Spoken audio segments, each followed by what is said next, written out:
You podcast. This is your host, Delia, and I'm so excited, as per usual, to talk to some really amazing women in the community. And this show it's amazing. Just the conversations that we're having. I'm meeting so many fantastic women. And today we're going to be talking a little shmoney and a little entrepreneurship and just really giving that thing some gas, because we all know we're feeling a little weird about the economy today, but today we're going to encourage, empower, and just have that conversation in a different light. And I couldn't be doing it any better with two amazing women that I don't want to say I met on happenstance, because nothing ever does, but the connection was real.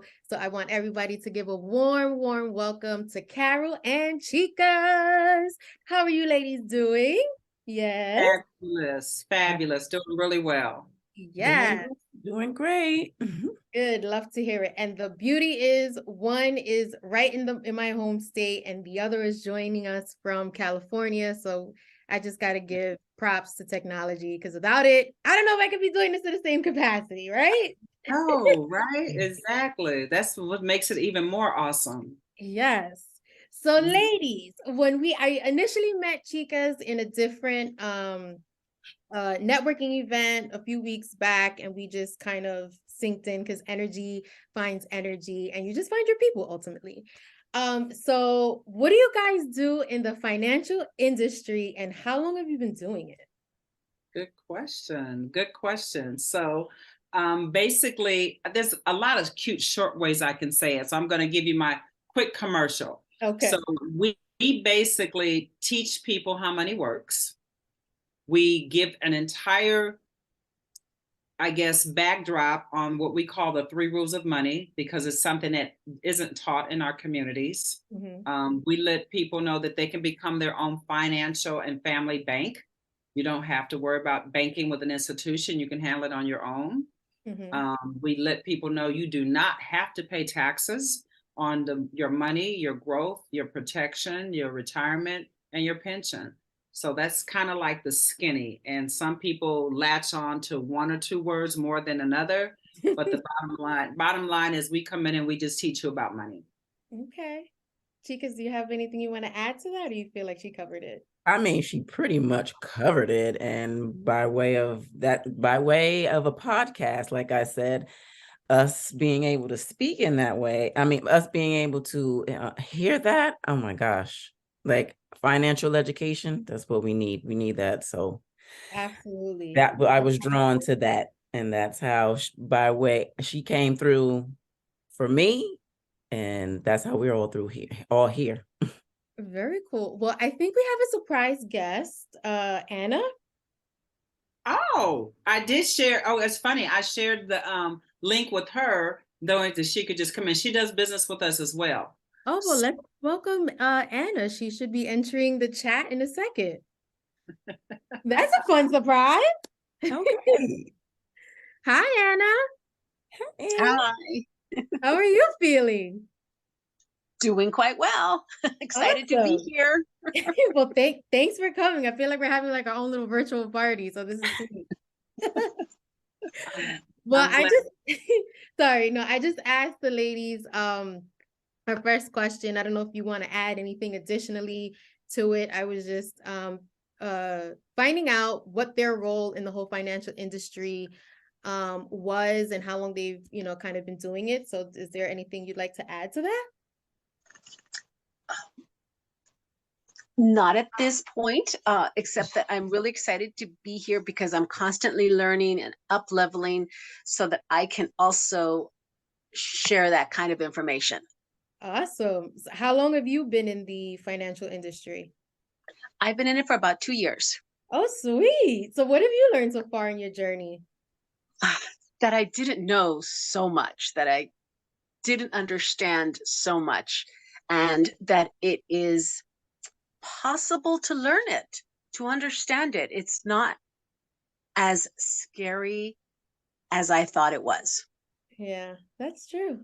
Do you ladies have anything else you want to add to that? Did you feel like you had a similar experience, or that you were already geared to take on financial literacy and teach it to others? Yes, let me give you a little backdrop. Ann and I have known each other for well over 30 years, because we used to teach school together. And so during the pandemic is when I shifted and retired from teaching full-time to do this business. And she saw me on social media, became curious, and here she is now owning her business as well. The Nice. beauty of Anna, unlike Chikas and I, is that she is bilingual. And that's really important for women who are entrepreneurs, because it just allows you to have a larger, I say, net. So when you go out there, you can catch the larger net and then actually service them. So it doesn't matter if it's a Black or brown community. My mother used to say jokingly, if you're Black and brown, stick around. And so, and this is a part of it. So, you know, Anna is one of the people that we have in our team that speaks another language, so that when other clients come in that need that support, we have that available. Cool. And Anna, what is your second language? I'm curious. Spanish. Oh, bienvenidos entonces. I speak a little Spanish myself. Gracias, gracias. Mucho gusto estar aquí. Ay, no sabía. Bueno, ahora tú sabes. See, look at that. We're already touching a lot of communities. I love this. So Carole, at the very beginning, you mentioned your 3 money rules. What are the 3 money rules? Yeah, so basically just the skinny of it, nothing replaces a one-on-one, but just in this platform, in this audience, we teach people the importance of getting your money to work for you. We call that compound interest. You know, most of us work hard for our money, but we don't know how to get our money working for us. So we teach that. We know that we pay taxes for everything, whether it's a loaf of bread or a house, but we don't understand how taxes really work. So we teach what that looks like. And then people don't really know they have an option on how they can invest their money. So we teach what those 3 options are. So if you know those 3 things, taxes, how I can invest my money, and how to get my money working for me, then you're in the right place. Okay, I love it. So what are some of the things, because when I've been hearing about entrepreneurship over like the last couple of years, even as I started like my own journey, I kind of feel like, especially with the pandemic, it's kind of turned into like a catchphrase almost, where everyone is just kind of saying it, but not really explaining what that means or what it could actually look like for an individual. Because, you know, we see on social media, oh, everybody just either picks up a skill or a trade and now, boom, they're making $1 billion. And we know that that's not always the reality of the situation. So can you just shed some light on what entrepreneurship actually means, and kind of give like a little bit of what that journey can look like, so a person can be like, and be real with themselves and say, all right, this is something that I can actually see myself doing, instead of just running with the crowd because I'm scared and I don't know what my next move is. And anybody can like chime in and share their thoughts. I'm gonna let Chikas or Anna go first, and then I'll dive in. I mean, well, of course I just started, but for one, of course you got to have the right mindset. Of course you have to,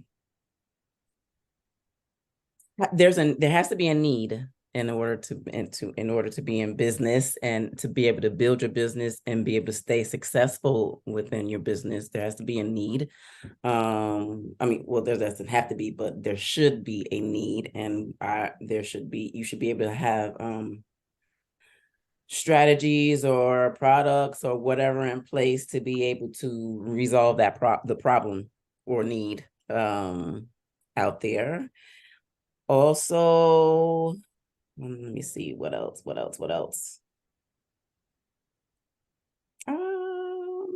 I'm trying to figure out what else. Well, first of all, I know that where we are now, you have to have a system in place as well. And we have a strong and proven system in place, and there's no limit to what we can make. And we're able to give ourselves promotions, and there's a lot that comes with being entrepreneurs, as like I said. Somebody else can chime in as well. Anna? Sorry, was on mute. One of the things that I am really enjoying about this, because I've tried different things for entrepreneurship, but as Chikas was saying, there's no limit to this. But most important, the development of leadership that is provided is just huge, because I'm a slow starter.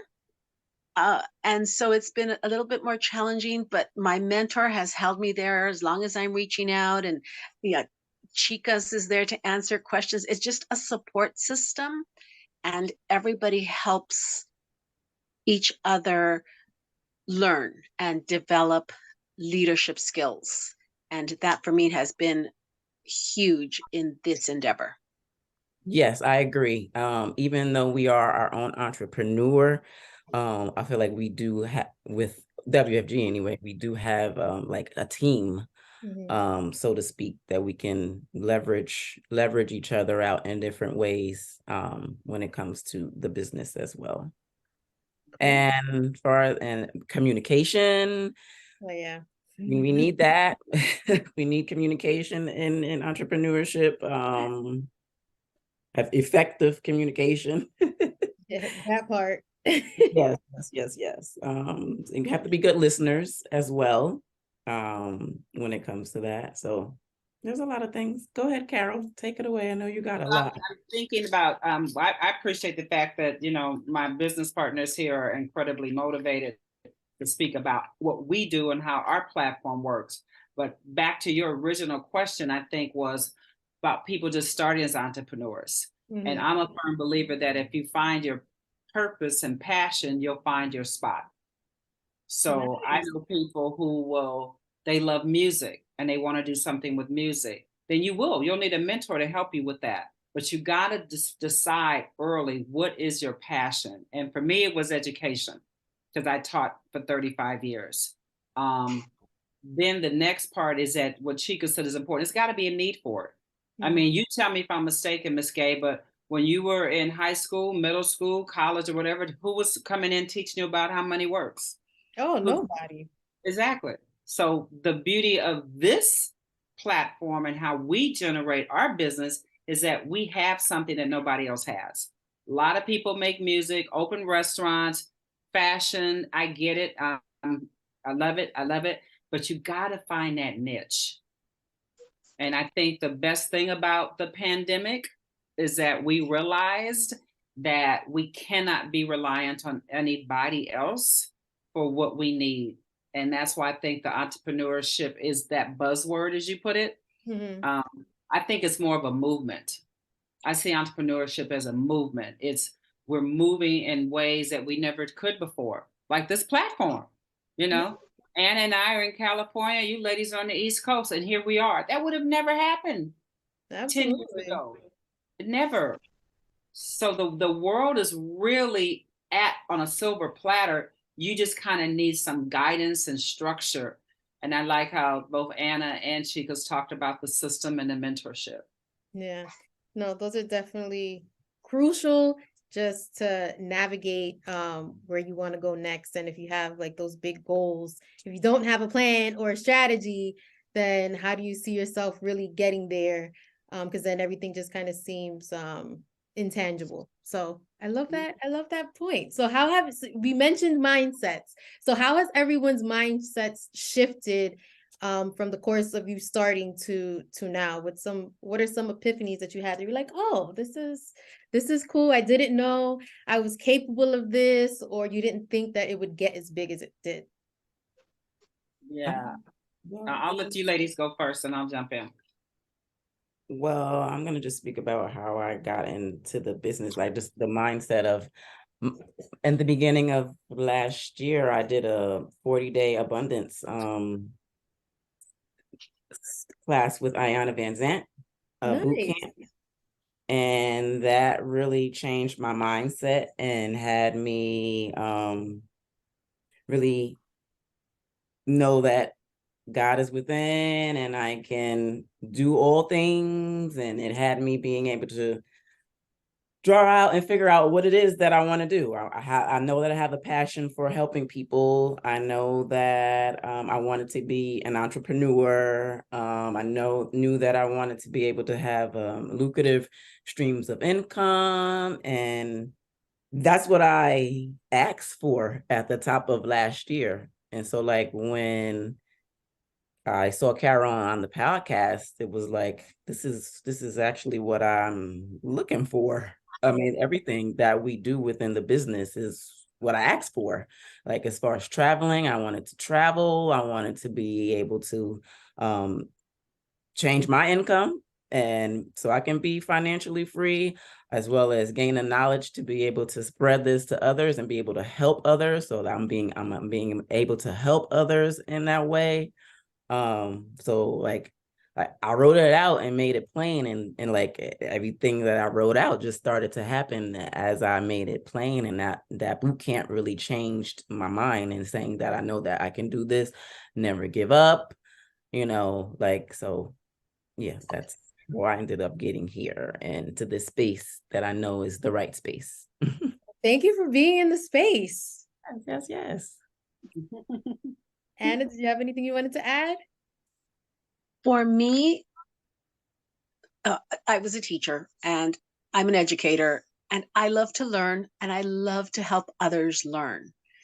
And in my community, the people around me don't always know. We talk about things, and for me to be able to bring this information to my community has been really great. And I can do it in Spanish and I could do it in English. And for me, there's a real big passion to helping people just understand. And my mindset has shifted in that I can be that person, because I never thought that I could be the person to bring information to others at a large scale. And seeing what people can do. I mean, just looking at your sign, you are strong, you are worthy, you are enough. Things like that, I hear, I see, but my mind shift has changed in that I really have internalized that. And I'm starting to get out of my comfort zone, talk to people, and bring this kind of information to them and let them make up their decision, make up their mind. Yeah. And so that's my shift. Yeah, I'd say discipline, Yeah. because when motivation wants to take a day off, discipline has to show up. And you cannot be an entrepreneur and wait for someone else to come and tell you what to do and give you that guide, that structure. It's really all on you at the end of the day. And that's a big deal. And so just going from an employee mindset to an entrepreneur mindset takes a lot of work. Yeah. It does. Yeah. No, absolutely. Did you guys have any external tools to help you like overcome that? And if so, what did you use? Did you read any books specifically? Or is it just something you just intentionally practice on a day-to-day basis?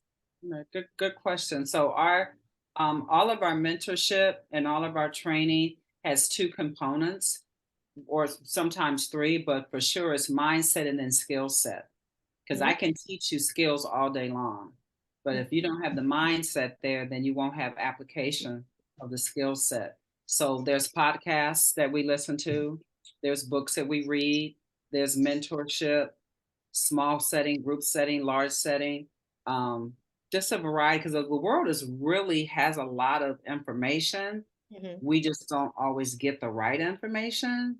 So our mentors have been able to like funnel and put us in position so we're in the right room, getting the right kind of tutelage, Yeah. And like we recently had a convention here where our mentor brought in his personal trainer who did a whole session. Yeah, who did a whole session on meditation. We had a session last week on breath work. So it's a really big deal. We start with that and then we go into the components of now being an entrepreneur, because if this isn't right, the rest doesn't matter. Yeah, I agree. Anything you ladies have to add to the question? Or do you have like a special routine that you've kind of like set up for yourself to make sure you're hitting those goals and you're striving to all your excellence? I don't necessarily have a routine, but I know when I wake up, I make sure I start to, write down my gratefuls for the day and do a little meditation and some prayer, set my intentions for the day, get a little movement going to get the vibrations in the body going, and that's it.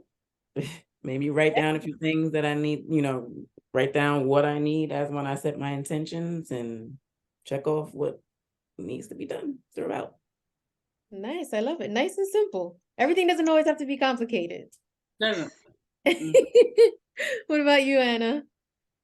One of the things that I'm not as disciplined about yet, but I'm constantly working on, is the night before, take a look at what I need to do the next day. For instance, if I have appointments the next day, confirm, because you just never know. And oftentimes I can rearrange my day the evening before. So just kind of planning and visualizing what my following day will be. I like that. Nah, I do like it. I feel like someone told me that somewhere along the line too, and now I kind of went from planning out the next day to now planning out the week, which sometimes is a little overwhelming, but I'm like, oh, at least I know what I have to look forward towards the ending of the week, or if I need to move stuff around, or if I can plug something else in somewhere, then it kind of gives me the wiggle room. So I definitely see the power and the strength in that, Anna. So we're on to something. We're on to something. Yes. So with the way you ladies see the financial industry now as it see it, where would you like to see it in, let's say, 5 years with your individual communities, or what's your, that you would like to see us strive for? Good question. I would like to see us start the curriculum developmentally appropriate at the elementary level. The sooner children understand that money is a tool, like we teach them how to hold a pencil, we teach them how to keep a clean desk, we teach them all these things, which is fine. But at the end of the day, we know money really does make the world go round. Right. And we teach children, follow your dreams and all that stuff, which is fine. But by the time they get to like middle school, if not for sure high school, we're really just structuring them into a job and a career. Nothing wrong with that. My favorite thing is I don't want to yuck your yum, but I do believe it's important to let younger people know early that they have options. They've got choices. Yeah. And I would love to see that change like in 5 years. Yeah. So it becomes like part of the curriculum. Like, your kid, before they can graduate high school, they've got to have so many years of science and foreign language and English. They need to have financial literacy too under their belt. Yeah, I agree. I love that one. Pretty much. I mean, she took exactly what I was going to say, along with, I guess, getting into the churches and, communities, so that we all know that they have the tools and resources to know that there is, that they do have a chance to be able to get financial freedom and, learn financial literacy. Yes. I have to agree with both ladies. Make this part of the conversation. I'd love to see this be just part of a conversation within a family. Yeah. No, I can see that, because I'm also thinking back to when because I did work with WFG at the very beginning, and not only with them, or at least the group that I was with, and just like outsiders, and especially we were in like the very height of the pandemic. There was like this school versus entrepreneurship, or at least that's how it came off to me,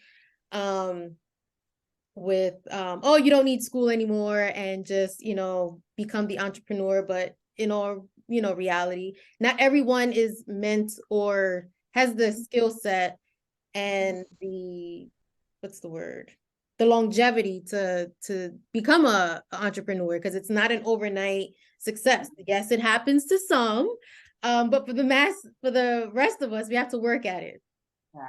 And so I felt like there was like this whole campaign, like just, scrap school and just go straight into entrepreneurship. But school has its benefits because it does teach us certain things, but I think it's more so of creating the bridge between the two. And it's like, yes, now that I've taught you, or you learned how to formally write an essay, or, all the technical things, let's take those things, compound it with something else, and see how you can turn that into a career that you can make your own money and be in charge of your own life. So for the two educators in the room, do you ladies do you have an opinion on that, or has your opinion changed, or do you have an opinion about that topic?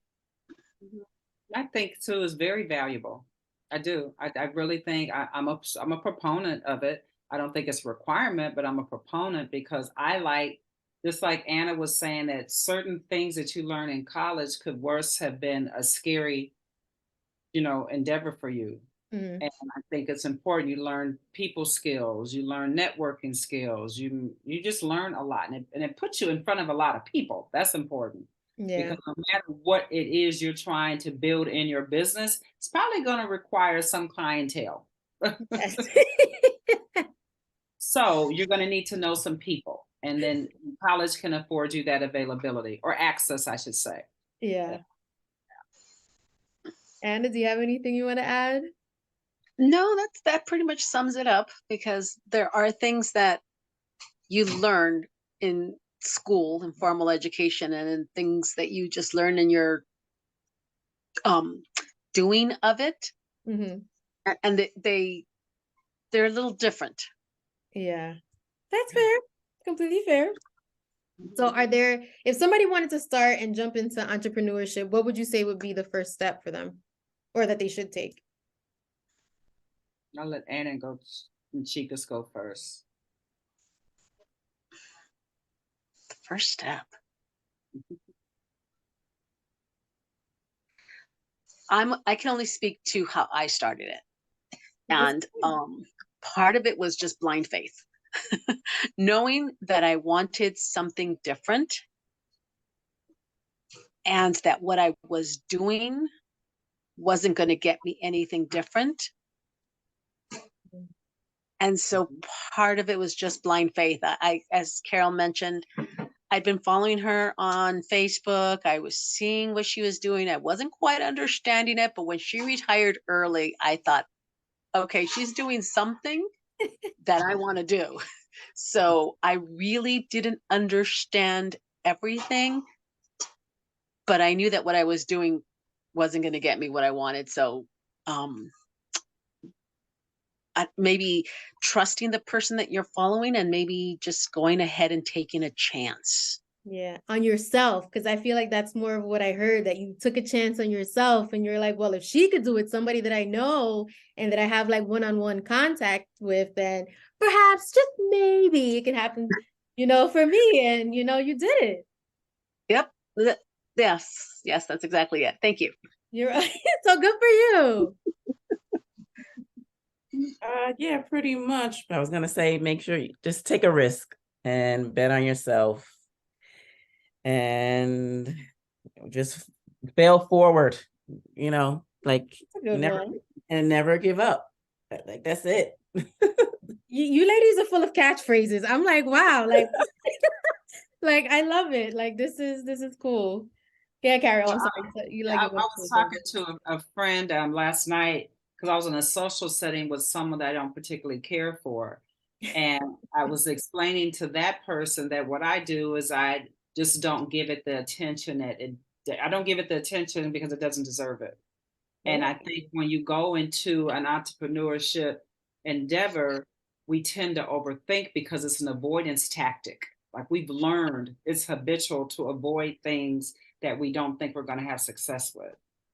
But I love how Anna put it, is that she couldn't keep doing the same thing and think she's going to get different results. Yeah. And so when we meet with people who I know they're ready to pull the trigger, I know they're ready, but they are so in their head that it's just my responsibility, and this is self-imposed, to pose that kind of question Anna said to them. So I may say, okay, so Delia, tell me, what do you want to do in like 5 years? Oh, I want to travel the world and save dogs and, did it. Well, that's awesome. If you're going to, do you think you're ready to do that with what you're doing now? I say, no. And I said, well, here's an opportunity that I can tell you, if you're serious about changing your life, it's going to have to start from you. It's just those kinds of things. Yeah. But there's no perfect time. It's just time. No, I love it. I love it. So what kind of legacy do you ladies want to leave with your businesses? I'm gonna let Chikas go first because she's has a younger daughter than myself. So Oh yeah, I'm trying to build an agency, $1 million agency, and pass that on to my daughter. She's gonna be a part of the business as well, and we're gonna continue to build our wealth and net worth. Nice. How old is your daughter?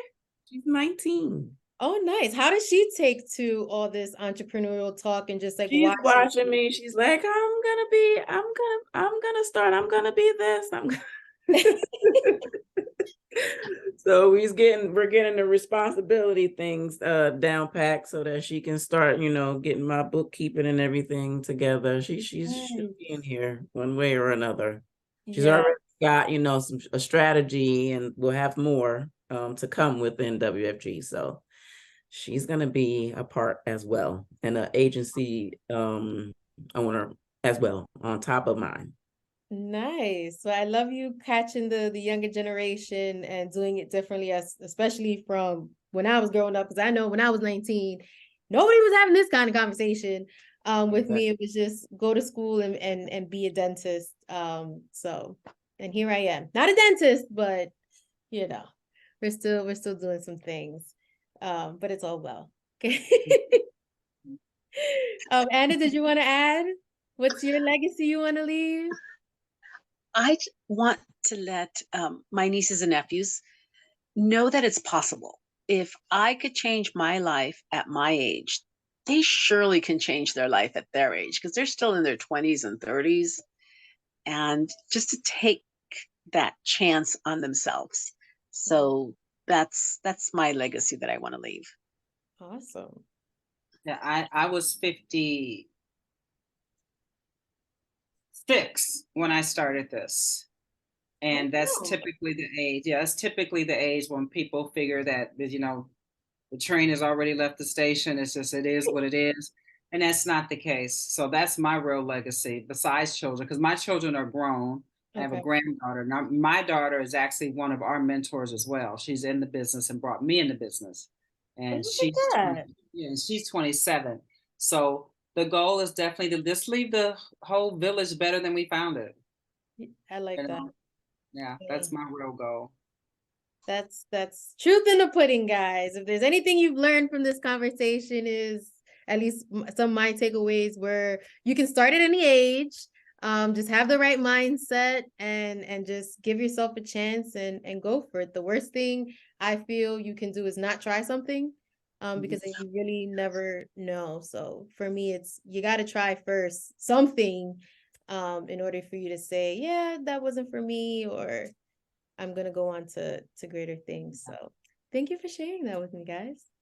Absolutely. Having us. So what are your biggest goals for the year? I know it's the third month into the year. What are you looking forward most? And what do you have set for yourselves?